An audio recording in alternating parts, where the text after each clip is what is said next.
Welcome to this week's Bible Topics discussion. We're glad you joined us today as we talk about who will not be in heaven. Some of our regulars may think this is a duplicate of one of our other sessions. It is a similar topic, but with more information.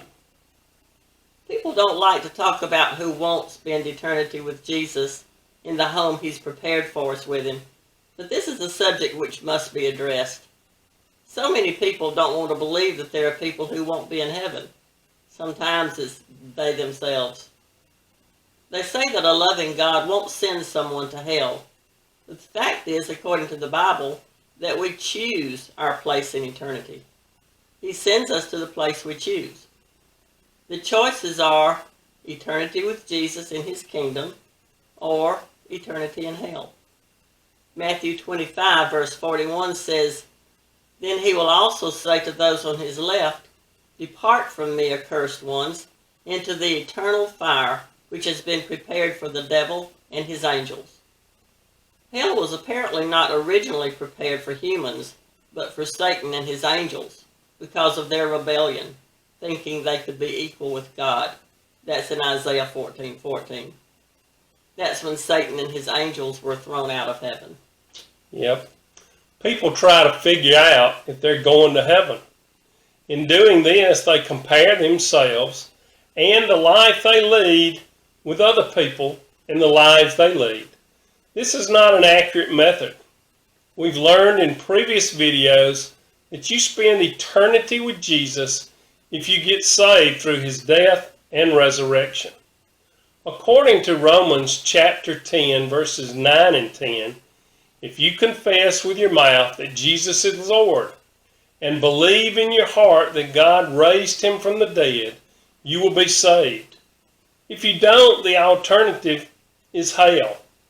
There are several places in the Bible that are very clear about who will not inherit the kingdom of God, which is another way to say people who will not spend eternity with Jesus in his peaceful, perfect place. One place is 1 Corinthians chapter 6, verses 9 through 11, which says, "Or do you not know that wrongdoers will not inherit the kingdom of God? Do not be deceived. Neither the sexually immoral, nor idolaters, nor adulterers, nor homosexuals, nor thieves, nor the greedy, nor drunkards, nor slanderers, nor swindlers will inherit the kingdom of God."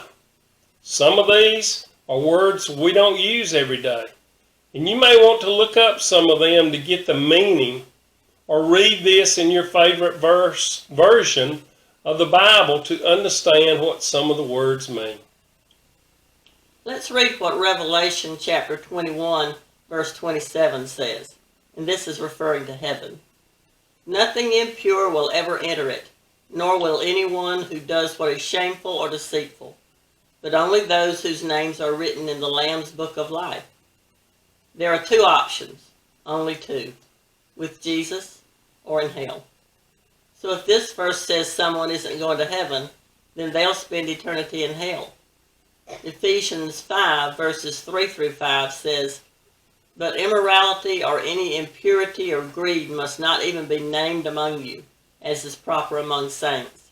And there must be no filthiness, and silly talk, or coarse jesting, which are not fitting, but rather giving of thanks.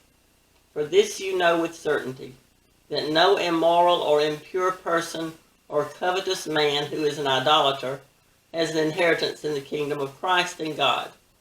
So we see that the Bible is clear about where we spend eternity, with Jesus or in hell. And the choice is also clearly ours. Well, that's it for this week. Contact us with any questions you may have, and please like, comment, and share. See you next week. Be blessed.